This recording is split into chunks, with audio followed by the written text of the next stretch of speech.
Tak vás vítam, ahojte. A teraz si ukážeme moju najobľúbenejšiu montáž. Používam to aj na vyvážky, používam to aj na odhod. Stále jednu a tú istú, možno, že tam mením len veľkosť háčiku alebo potom hrúbku tej šnúrky. Takže veľmi som si obľúbil šnúrku 35 libier, naturálsku, super soft, čo znamená, že je veľmi jemná. Takže ozaj je taká tenučka, tak to radšej používam až v 35 librách. No.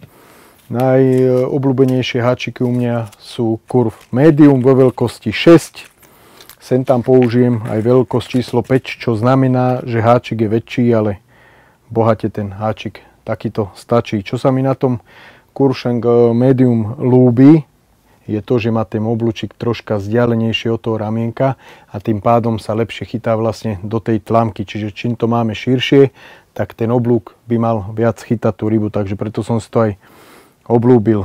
Medium znamená, že je taký ľahší, jemnejší, ale zatiaľ sa mi nestalo, že by som tú rybu nejak, že by som vyhol ten háčik, zdolávam jemne. Samozrejme, že nie je to úplne háčik stvorený do nejakých prekážok, kde tú rybu úplne silovo zdolávam, ale spoza tých hrán a takto sa mi vždy tie ryby podarilo úplne vytiahnuť.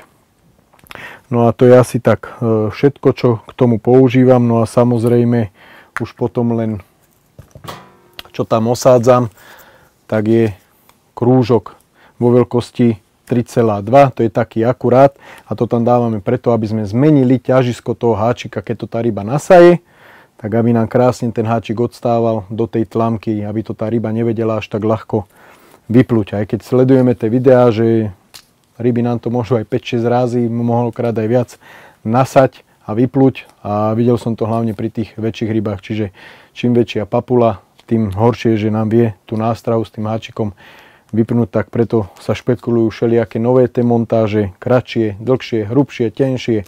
Osádza sa tam aj veľa iných komponentov, len aby sme dokázali tú rybu pichnúť a tým pádom ju uloviť, aby boli krásne fotky. No, takže si teraz prejdeme k tomu, ako sa to naväzuje. Ja osobne to viažem tak, že si len takto vyťahnem z tej šnúrky. Od špičky háčika si tú šnúrku navlečem vlastne. No a teraz pokračujeme už klasicky len jedným uzlíkom, kde si robíme klasickú smyčku, kde použijeme už potom len zarážku na boilies. Takto. Zrejme zase niekto volá, som si zabudol vypnúť zvonenie. Ešte som hovoril, že si to vypnem, ale to nám vôbec nevadí. Predsa sme v tomto biznise a tí zákazníci volajú, takže je to všetko v poriadku.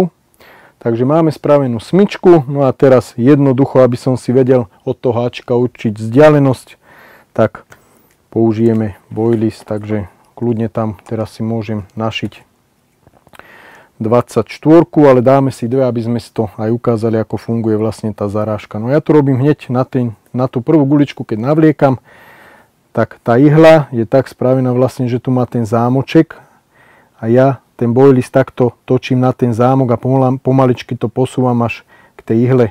A to mi spraví vlastne akéby s vrtáčikom taký konus, do čoho ja tú zarážku zatlačím a nie je to potom vidieť.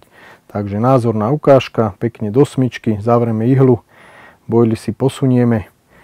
Teraz keď sneme vlastne dve 24 na tú väčšiu rybu,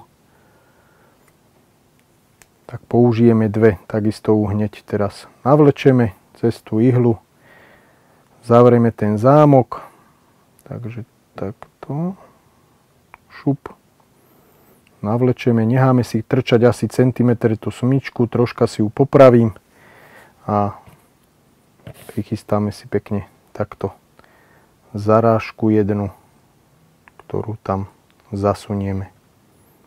Takto. Zarážku tam máme a teraz ju následne vieme pekne odstrihnúť. Tak. No. Tu máme boilies. Teraz to, čo som vysvetľoval, že som si tam urobil vlastne tú drážku, tak nám to krásne takto donútra zasunieme, nevidieť nič. A tie boiliesy krásne nám takto spolu držia, čo je veľmi dôležité, aby nám to potom nepadalo k tomu háčiku. No a teraz, keď používam ten krúžok, tak v druhom rade by mali hneď krúžok. Jasné, že to je takto balené, ale ja už to mám prakticky spravené v týchto krabičkách. Takže jeden si vytiahnem, jeden krúžok. Skvelá finta je aj to, že troška si nasliním ten prst a tedy nám ten krúžok nepadne. Samozrejme, tie sliny troška lepia, takže ten krúžok nám tam na prste ostane nalepený. Takže dávame krúžok.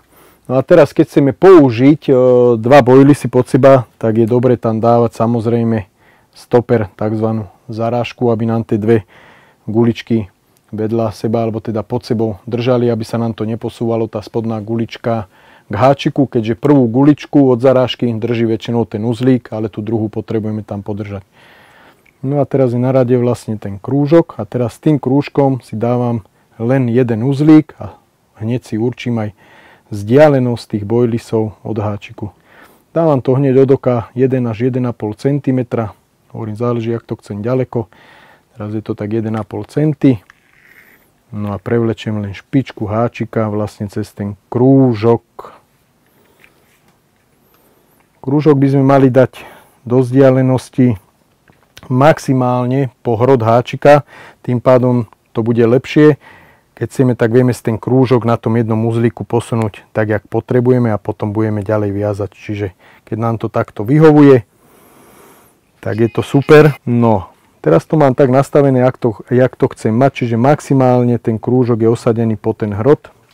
No teraz to už klasicky uviažem. Dávam 1, 2, 3, 4, 5, 6 krát a to isté naspäť 1, 2, 3, 4, 5, cca 6 krát. No a teraz si určím už vzdialenosť celkového náväzca. Ja používam troška dlhšie, okolo 30 cm.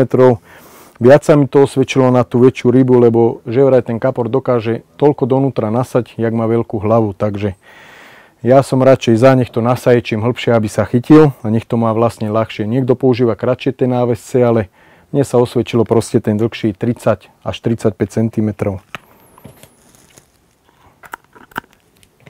Našponujem a ľahko odstrihnem. No a teraz ten koniec si držím ten uzlík, nasliním, lebo to lepšie drží, nemáme tam potom žiadne strapce. A teraz navliekame z vrchu, najprv sme išli od spodu hrotu a teraz ideme vlastne od oblúčika dole. To je veľmi dôležité, aby to bolo takto spravené. No a to už máme skoro náväzec celý hotový. Takto to nejak krásne vyzerá. Teraz vám ukážem ďalšiu vychytávku, prečo to práve takto robím. Ja tu dávam hore len jeden uzlík, takisto jedna smyčka. A ja vám vysvetlím prečo, z jakého dôvodu. Pomáham si ihlou, je to lepšie, keď to je také minimalistické. Zatiahnem, áno. No a toto je už na vás, tú smyčku si viete dať do rýchloklipu, do vášho obratlíka, prevliec antitanglu. To už je na vás, ako to používate. Za mňa je tento dôležitý tento náväzec, tá dĺžka, ten háčik, ten krúžok tam, aby nám to dobre fungovalo. No ale výhoda toho, že my keď vytupíme háčik, tak ja len potiahnem takto za tú šnúrku, za ten koniec a ono sa mi to rozuzlí. A čo je veľká výhoda, že keď to mám rozuzlené, vyťahnem si to takto von. Celé to rýchlo oduzlujem. Veľmi som sa toto naučil vlastne na tých pretekoch, že je to rýchle, nemusím robiť celý náväzec, vyťahnem to von. Čiže to mám rýchlo, zoberiem si nový háčik. Možno prešlo len pár sekúnd, navlečem si vlastne teraz, opačne to dávam. To je veľmi dôležité, aby sme to mali vlastne teraz zhora. Takže preto to sa to aj nasliní, aby sme sa vedeli ľahšie trafiť. No, tým pádom zas len prevlečem ten špic hrot háčika cez ten krúžok, to už mám všetko nastavené, lebo predtým sme si to nastavili, jak to má byť. Znova omotám 1, 2, 3, 4, 5, 6. Naspäť 1, 2, 3, 4, 5, 6. Prevlečem to teraz z opačnej strany, z hora od oblúka, tak ako som vysvetľoval. Spravíme si jednoducho tú smyčku.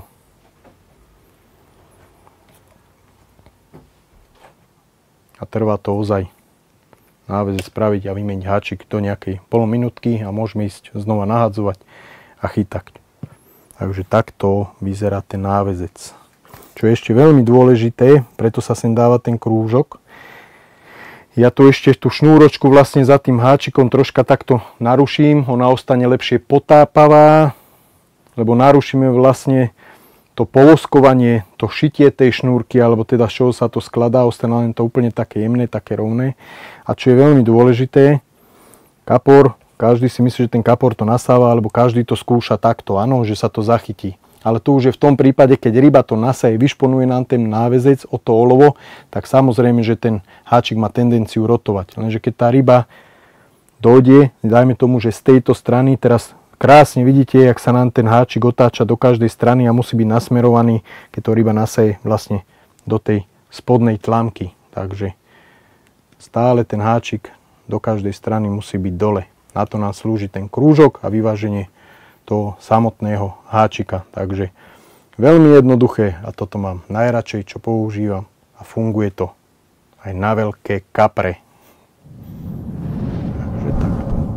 Si ukážeme ešte ďalší náväzec, ktorý je teraz veľmi obľúbený a to je tzv. Ronirik alebo spinnerik. Máme hotové od Foxu pekne spinnerigy.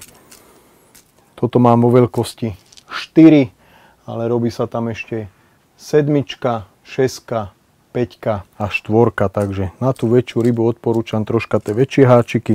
Krásne je to takto zabalené. Jeden si vytiahnem a budem teraz potrebovať ďalšiu vec. Fluorocarbon Link Illusion v hrúbke 0,53 mm a samozrejme sa to robí ešte, keď je nejaká extrémna rybačka, že nejaké prekážky, tak sa to robí potom ešte aj v 0,64.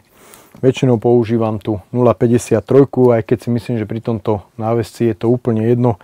Celé sa nám to hýbe, krúti, 360 stupňový záber na ulovenie ryby toho háčika, takže ideme si ukázať vlastne ako na to.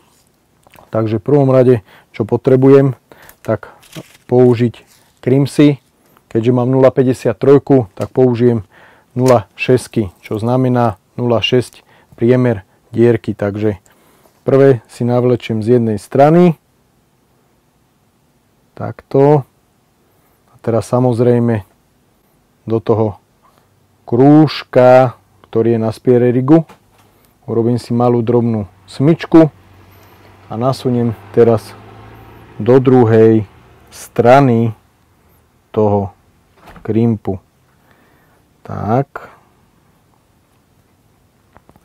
A pritiahnem si to len na nejakú takú menšiu smyčku. A zakrimpujem krimpovacími kliešťami. Takto krásne si to posuniem, zatlačím. Máme to hotovo. Takže prvá vec, ktorá je, to máme takto spravené. Na spinnerigu máme zarážku, aby sa nám obratlík ďalej neposúval a máme tam mikroobratlík, na ktorý budeme dávať boilies, ktorý budeme používať. Môže to byť pobabka, balánska alebo klasický boilies 1 alebo 2. No a teraz si určíme opäť dĺžku náväzca. Tu volím už aj možno, že kratší do tých 25 cm. Jednoducho si to odstrihnem. A takisto potrebujem teraz jeden krimp. Navlečiem si ho z jednej strany na ten fluorokarbónik. Sú tam vlastne dve dierky. Sú to také spojené dva, alebo jeden teda taký šulček, kde sú dva otvory. Je dobre si ten silón strihať troška do šikma, aby sme to vedeli ľahšie do toho krimpu trafiť. No, teraz mám prevlečené z jednej strany, spravím si pekne smyčku a navlečem to aj do druhej strany. Tam už si môžem nehať tú smyčku zvyknutú troška väčšiu, aby som to vedel ľahšie dávať do toho obratlíka. Ľahšie sa to potom samozrejme triafa. No a nič iné, opäť len do tých klieští krásne to zatlačíme. Krimp sa nám stlačí a fluorokarbon už nemá tendenciu sa dostať von. No a tu ešte používam, samozrejme keď ten fluorokarbon je namotaný na tej kotulke, tak je troška taký dokrivený, ale aj na to je veľmi jednoduchá finta. Táto pomôcka Multitool našponujem takto. On sa mi ten cílom krásne zrovna. Po prípade ho môžem ešte troška takto stlačiť poriadne medzi prstami a tým teplom on sa krásne vyrovná. Takže takto to nejak potom vyzerá. 365 stupňový spinner rig. No a teraz už len si pripravíme boilies, ktorý tam chceme dať. Najprv si odrežeme z biflosu, natiahneme si cca tých 10 až 15 cm, odrežeme. A prvé samozrejme musíme ísť cez ten malý mikroobratlík s biflosom. Tam si to krásne takto navlečeme. Obidve strany. To takto máme na tom. No a teraz už navlečeme len boilies. Aký chceme, to je už na vás, aký používate, aj veľkosť, aj priemer. Záleží to už potom aj od tej veľkosti háčiku, čo chceme chytať a kde. Dám si to len takto do tej ihly, potiahnem. No a už to mám krásne takto nachystané. Odstrihnem. Odstriháva sa to cca do pol centimetra nám stačí, čiže nejakých 5 mm a úplne jednoduchá vec. Zapalovač, s ktorým si zahrejeme ten bifrost, on sa nám roztopí a keď bude už pri boilise roztopený, tak ho len s tým kovovým želieskom na zapalovači zatlačíme a spraví nám krásne takú plochu, takú zarážku a tá bude držať ten boilies. Takže nech sa páči, zatavíme a pritlačíme takto krásne s tým zapalovačom a ono to hneď drží. Preto lepšie zapichnutie, alebo keď používate POBAB, tak sa používajú tieto POBAB Quick Change olovka, ktoré sú narezané. Sú tam rôzne veľkosti, čiže rôzne gramáže. A ten si jednoducho osadíme takto na ten náš fluokarbón do toho výrezu. A samozrejme v každom tom balení je gumička. Tu si len takto natiahneme. Dáme to do toho zárezu, potiahneme, dorovnáme si to krásne k tomu. Tak, samozrejme, že mi to ušlo, takže nič sa nedieje, pokračujeme znova. Takisto navlečeme. Môžete si to nehať dlhšie, ale ja sa to snažím tú jednu stranu len odstrihávať. Čiže teraz sa mi to podarilo a na tej jednej strane len jednoducho tú gumičku odstrihnem a priťahnem to k tomu krimpu. Takže to už máte takto krásne nachystané aj na systém POBAB. Čiže je veľmi všestranná tá montáž. Veľa ľudí to používa v tejto modernej kaprárine. Krásne ryby sa dajú na to pochytať. Takže funguje to takisto na dne a takisto aj s boilisom POBAB. Takže nech sa páči. Takto to vyzerá. Doma spraviť, poprípade pri vode, a keď doma čím skôr vyraziť k vode. Tak ja vás všetkých pozdravujem. Kosťo Martin Kostovič za Fox International a nech sa vám pri vode darí. Čaute.